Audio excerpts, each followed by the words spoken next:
A massive fine for Instagram in Ireland, as it's found to have violated the privacy of its youngest users, leaving children's personal data exposed. And as the dollar's purchasing power hits its highest ever peak, we'll explore what that means for the US economy and the wider world.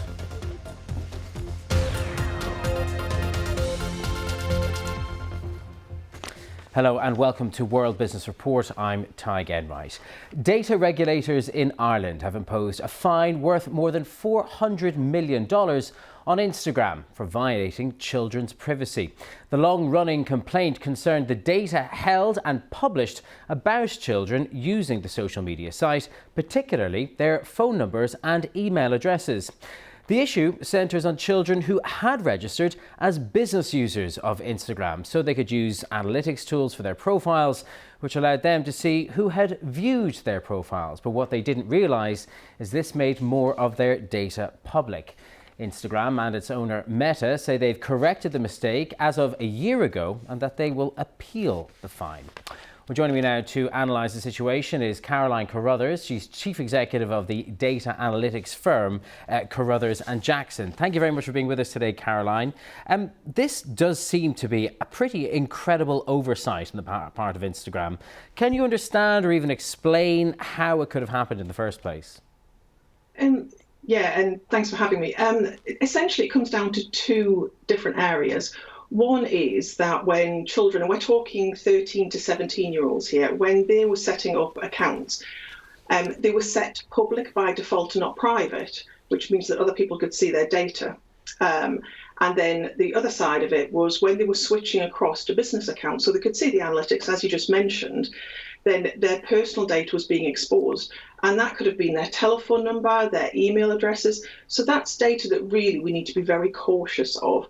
It looks like it was a complete oversight, and they have completely changed the settings now. So this isn't a current issue, but the very nature of the long-running investigations that take place around this mean that we're only seeing the fines come out now.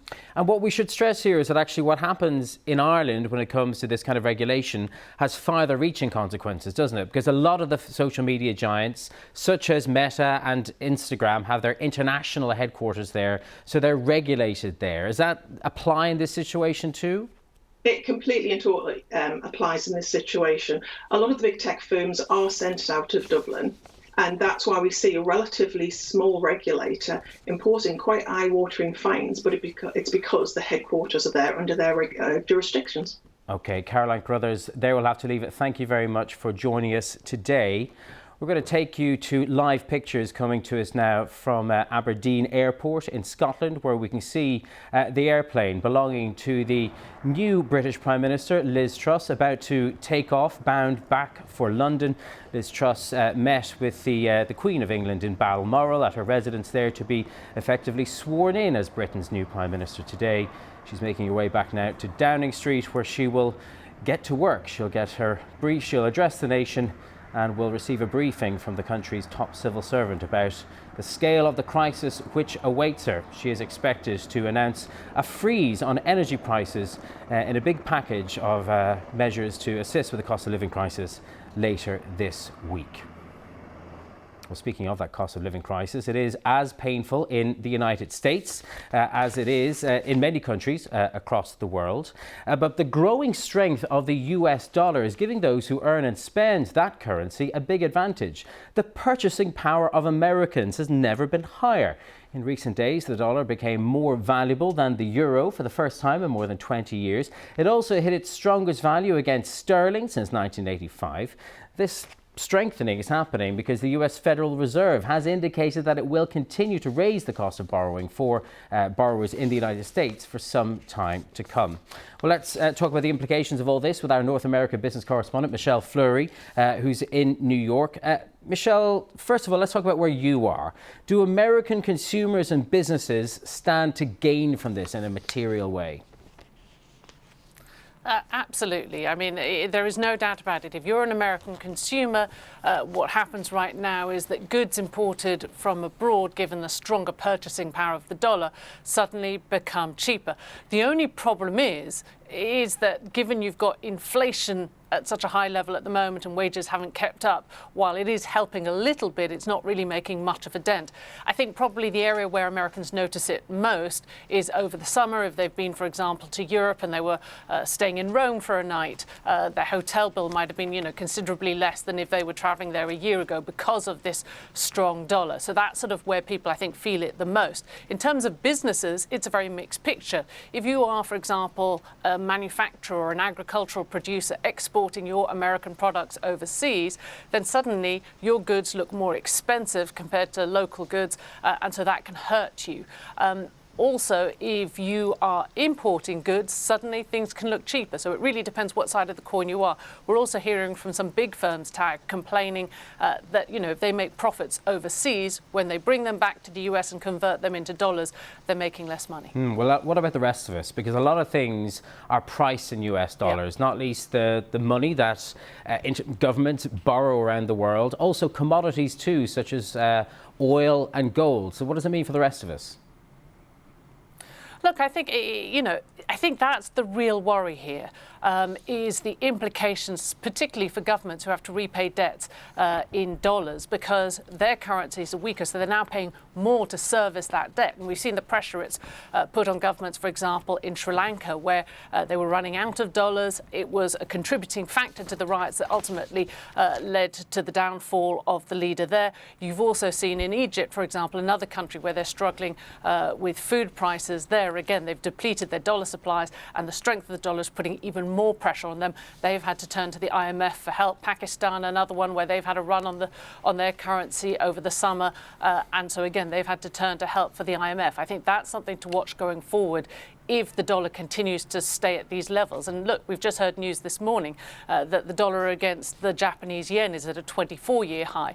What is happening here is that, as you mentioned at the start, because the US Federal Reserve is raising interest rates, it now looks more attractive to investors to put their money in US dollars because they can get a higher return. And that is happening at a time when people are worried about a global recession. Michelle Fleury in New York, thank you very much for that.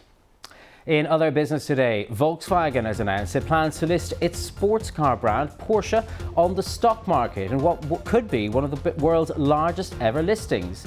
It's aiming to sell 20% of Porsche at a value of around $85 billion. VW hopes to have completed the flotation by the end of the year, despite the volatility on world markets caused by the war in Ukraine. And the German airline Lufthansa has promised a better pay offer for its pilots, who are scheduled to strike again on Wednesday and Thursday of this week.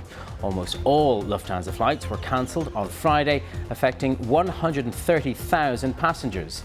The pilots' union Cockpit is seeking, amongst other things, a 5.5% wage increase by the end of the year. But the airline says that the entire package would raise its staff costs by 40%.